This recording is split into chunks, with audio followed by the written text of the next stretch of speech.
A blinding light fades to reveal an unfamiliar, lavish ceiling that looks exactly like a high-end digital render.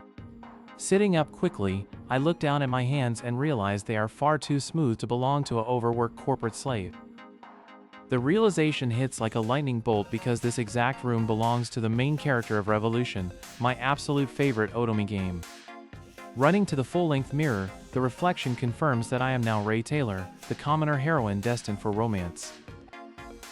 But I have absolutely zero interest in the handsome princes, because my heart has always belonged to the game's tragic antagonist. Right on cue, the heavy wooden doors of the classroom burst open to reveal a girl radiating sheer aristocratic superiority. Her golden hair is sculpted into two impossibly perfect, gravity-defying drill pigtails that bounce with every single step she takes. Claire Francois points a perfectly manicured finger directly at me, her sharp blue eyes flashing with theatrical malice. She loudly declares that a lowly commoner has absolutely no right to breathe the same refined air as the nobility. Instead of cowering in fear, a wave of pure unadulterated bliss washes over me as I behold my favorite character in the flesh. I spring up from my seat and slide across the polished floor to grab both of her hands with fervent intensity. Claire instantly recoils, her arrogant facade completely shattering as a deep, frantic crimson flush spreads across her face. I enthusiastically thank her for taking the time out of her busy morning just to harass a nobody like me. Stuttering wildly, Claire demands to know what kind of mental illness possesses me to respond to an insult with such joy. I boldly announce to the entire room that my only desire in this life is to be bullied by Miss Claire forever. The surrounding noble students gasps in absolute unison, utterly incapable of comprehending this bizarre psychological warfare. Unable to handle the overwhelming affection, Claire turns on her heel and flees the room with her drill hair spinning violently behind her. The next afternoon, the traditional bullying escalates when I find my school desk completely covered in messy, crude graffiti. My eyes trace the insults, and I immediately pull out a magical camera to preserve this precious proof of Claire's personal attention. Looking from around the hallway corner, Claire watches with a smug grin that quickly melts into absolute horror as I begin tracing the letters lovingly. I press my cheek against the desk surface, whispering about how much I cherish her handwriting. Stomping into the room, Claire screams that I am ruining the entire concept of psychological torment. I merely wink at her, suggesting that we could upgrade our relationship to something far more physical if she prefers. She drops her head into her hands, muttering softly about how impossible it is to break the spirit of a complete lunatic. The lighthearted dynamic shifts dramatically when the Academy announces the mandatory practical examination for elemental magic. Standing in the grand arena, Claire steps forward to demonstrate her highly coveted, elite affinity for the fire attribute. With a swift, elegant flick of her wrist, a massive torrent of roaring crimson flames erupts from her weapon, shaping into a perfect sphere. She hurls the fireball directly into the target dummy, reducing the solid iron structure to glowing, molten slag in seconds. Turning back toward the spectators, she crosses her arms proudly, basking in the thunderous applause of the noble elite. The Academy instructor calls my name next, prompting a wave of dismissive murmurs from the arrogant audience members. I close my eyes and tap into the deep reserves of knowledge from my countless hours playing this game's mechanics. Unlike normal students who command a single basic element, I possess the ultra-rare latent gift for dual attribute mastery. Raising my wand, the surrounding air temperature plummets as a massive block of solid ice begins to materialize overhead. Simultaneously, the very ground beneath the target begins to rupture violently as massive pillars of solid rock surge upward. With a single downward slash of my hand, the colossal glacier crashes into the rising earth pillars with cataclysmic force. The sheer shockwave blows back the hair of every single spectator, leaving the entire arena in absolute dead silence. Claire stares at the shattered crater in total disbelief, realizing my raw magical power utterly dwarfs her own pedigree. I turn toward her balcony, flashing a cheerful peace sign while breathing heavily from the massive magical exertion. The instructor tremblingly announces that a commoner has just achieved the highest magic score in the Academy's history. Amidst the sudden uproar of the crowd, three shadowy figures wearing royal capes watch me intently from the highest box seat. Prince Rod, the eldest royal, strokes his chin with a highly dangerous spark of sudden curiosity lighting up his eyes. Claire notices their intense gaze shifting toward me, her hands tightening on the stone balustrade as a strange protective dread grips her chest. Claire stands paralyzed on the sunlit academy balcony as the heavy footsteps of royalty echo down the stone corridor. I step forward seamlessly, sliding myself between my beloved Villainess and the approaching silhouettes of the three ruling princes. Prince Rod steps into the light first, his unruly red hair catching the sun as he sports a highly intrigued smirk. Behind him, Prince Thane moves like a quiet shadow, his dark blue eyes tracking my movements with intense suspicion. Prince Hugh completes the trio, offering an angelic, perfectly practiced smile that masks his hidden political calculations. Recognizing their standard romantic introductory dialogue from the game text, I immediately bow deeply to disrupt their scripted prompts. Claire recovers her composure quickly, stepping out from behind me to huff loudly while twirling one of her blonde drill pigtails. Realizing that the upcoming selection for Claire's personal academy maid is tomorrow, a magnificent plan forms inside my mind. The very next morning, I arrive at the Francois Estate testing hall, dressed neatly and holding my application papers tightly. Claire drops her porcelain teacup onto its saucer when she spots me standing at the head of the applicant line. She stands up abruptly, pointing a trembling finger at me while demanding to know how a commoner gained entry. I sink to one knee instantly, placing my hand over my heart as I declare my undying wish to clean her floors.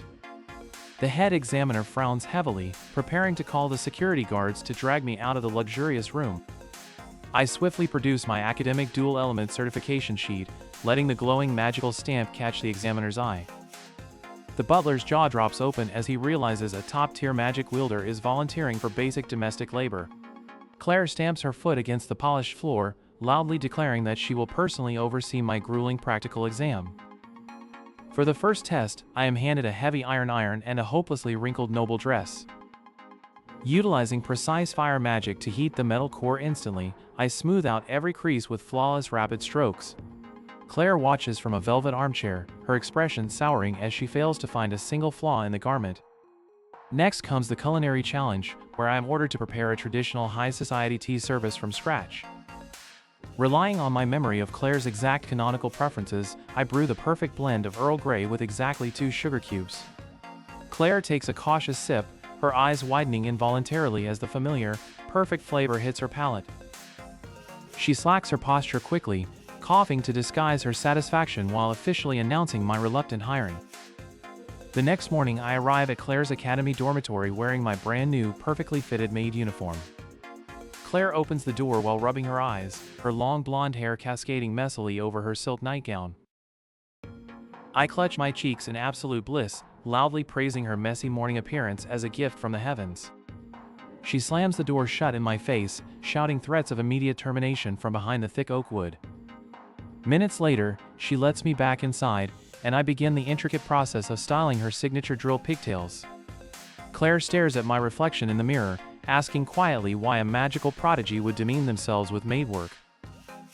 I look directly back into her reflection, telling her firmly that being by her side is the only true value I have in this world.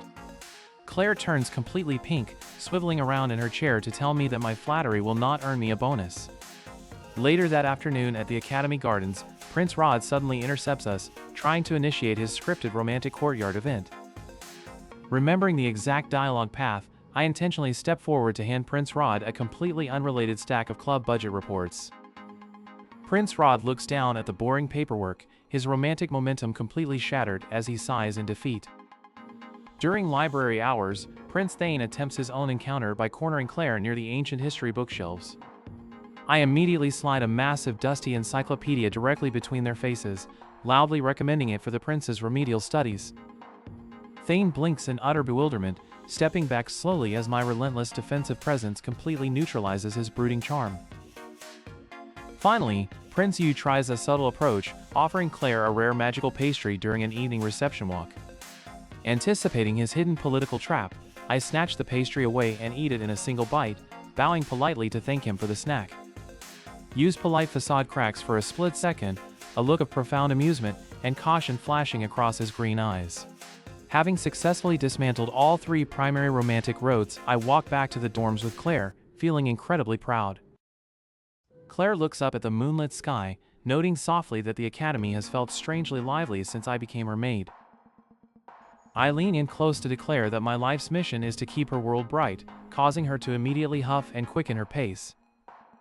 Our light-hearted banter cuts short as a sudden, sickening squelching sound echoes from the dark shadow of the academy archway. A massive, pulsating puddle of dark green slime begins to ooze out from the stonework, its gelatinous surface dissolving the grass beneath it. I instantly recognize this unscripted event as a dangerous glitch in the timeline, far ahead of when the main story monster should appear. From the shadows behind the monster, a mysterious cloaked figure, holding a glowing purple control amulet, steps backward into the fog.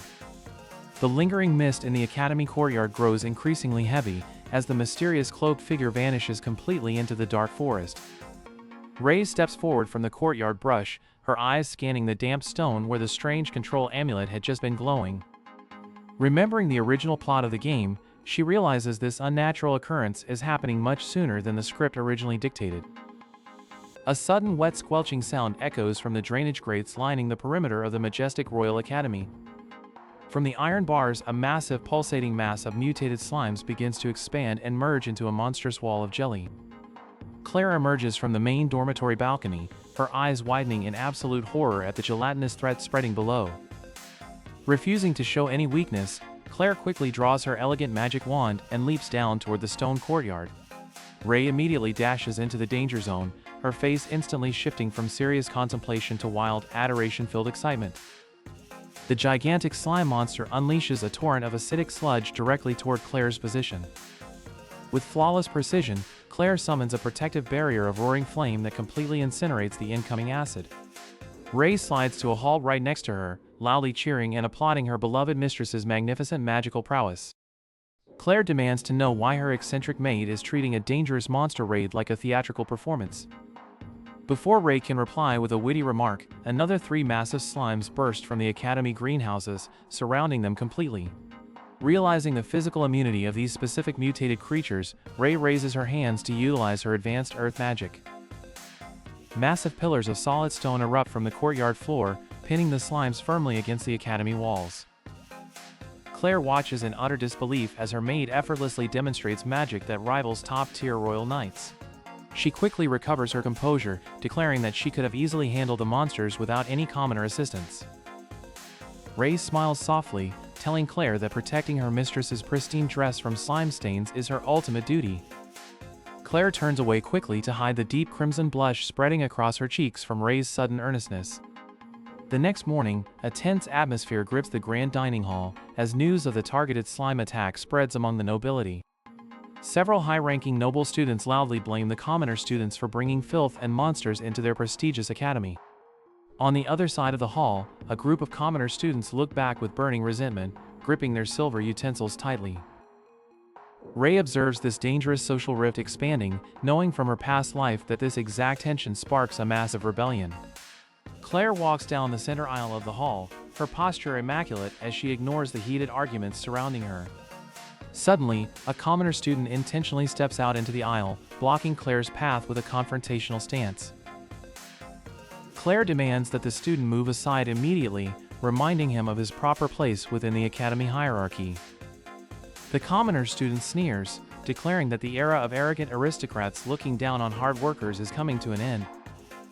Rei quickly steps between them, breaking the intense eye contact before a physical altercation can erupt in the hall. With a polite bow, Rei skillfully de-escalates the situation by offering the commoner student a fresh pastry from her tray. Baffled by the maid's bizarre and completely unbothered behavior, the aggressive student steps back and grumbles under his breath. Claire grabs Rei's arm and drags her away, muttering about how her maid shouldn't waste good pastries on rude commoners. Later that afternoon, an urgent meeting is called in the elite student council chamber to address the growing unrest. Prince Rod, the pragmatic eldest prince, notes that someone seems to be deliberately fueling the commoner movement from behind the scenes. Rei, who is quietly serving tea in the corner, recognizes this as the setup for the game's major political rebellion arc. She knows that if the rebellion succeeds fully, Claire's entire family will face execution under the revolutionary laws. Suddenly, a frantic guard bursts through the chamber doors, panting heavily as he delivers terrifying news.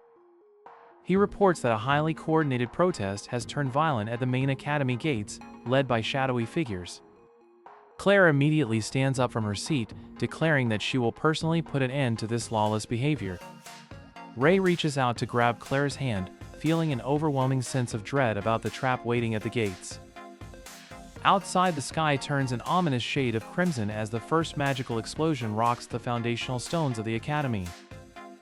The explosive shockwave rattles the stained glass windows of the Grand Academy hallway, sending a shower of colorful glass shards raining down onto the stone floor. Claire grips the stone balcony railing tightly, her knuckles turning white as she gazes at the billowing black smoke rising from the academy courtyard. Rei steps up immediately to Claire's side, placing a steadying hand over Claire's trembling fingers to ground her in the chaotic moment. A frantic shout echoes from the shadows of the adjacent corridor, drawing both girls' attention away from the burning courtyard. Lena stumbles out from the darkness, her clothing disheveled and her eyes wide with a mixture of terror and profound guilt. Rei immediately notices a distinct, glowing imperial sigil peeking out from the folds of Lena's torn apron pocket. Claire takes a slow step back, her voice cracking as she demands to know why her most trusted childhood servant carries the mark of the enemy empire. Lena drops to her knees heavily, hot tears streaming down her pale cheeks as she confesses to leaking the Academy's defensive magical layouts to a foreign imperial spy. Rei steps between them defensively, her metagame knowledge reminding her that Lena was blackmailed by the Empire using her family's safety as leverage. Before Lena can finish her plea, a deafening roar tears through the foundations of the building, splitting the stone floor right beneath their feet. A massive chimera breaks through the lower levels, its lion head snarling as dark miasma leaks from its massive leathery wings. Lena screams as a piece of falling debris threatens to crush her, completely paralyzed by the sudden appearance of the monster. Claire reacts instantly, raising her hand to summon a blazing barrier of fire that vaporizes the falling stone into harmless ash. The chimera sets its glowing purple eyes upon Claire, swiping its massive clawed arm forward to shatter her fiery defenses. Rei leaps forward into the fray, her hands glowing with a dense, shimmering blue water magic to counter the beast's blunt force. A localized flood of pressurized water slams into the chimera's chest, forcing the massive creature back several yards into the courtyard. The beast recovers instantly, its snake-headed tail snapping forward to inject a lethal dose of venomous energy into Rei. Claire dashes in front of Rei, casting a dense earth wall that rises from the broken pavement to intercept the deadly sting. Rei watches Claire's elegant combat posture, her eyes sparkling with absolute adoration even in the middle of a life-or-death battlefield. Claire glances back with a sharp blush, yelling at Rei to focus on the terrifying monster currently trying to destroy them both. The chimera begins to channel an overwhelming sphere of forbidden dark magic within its gaping, razor-sharp maw. Rei stands up fully and takes Claire's left hand, proposing they combine their elemental magic into a single synchronized counterattack. Claire squeezes Rei's hand back tightly, letting go of her aristocratic hesitation to fully trust her devoted commoner maid. Together, they unleash a swirling vortex of pressurized water encased in a roaring spiral of superheated white flames. The combined elemental beam pierces clean through the chimera's dark energy sphere, striking the beast directly in its core. With a final, fading screech, the chimera explodes into countless glittering particles of pure harmless mana that drift into the night sky. Claire collapses slightly forward from magical exhaustion, but Rei instantly catches her in a warm protective bridal carry. Rei smiles down gently at her, whispering that she will always be there to hold her whenever she feels weak. Claire hides her face against Rei's shoulder, quietly muttering insults that lose all their bite against her racing heartbeat. Heavy footsteps approach as the Academy's royal guard secures the perimeter, surrounding the weeping Lena who remains on the floor. The High Minister steps forward, declaring that Lena must be executed immediately for high treason against the kingdom.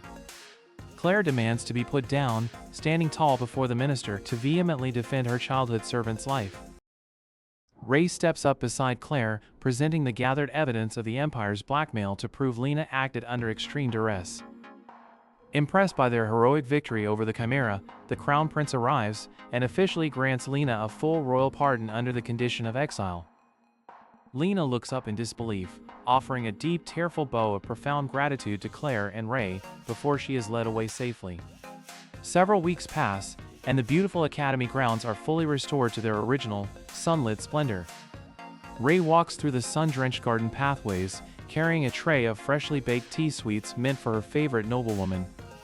Claire sits gracefully at a white iron garden table, her blonde drill pigtails catching the golden morning light perfectly.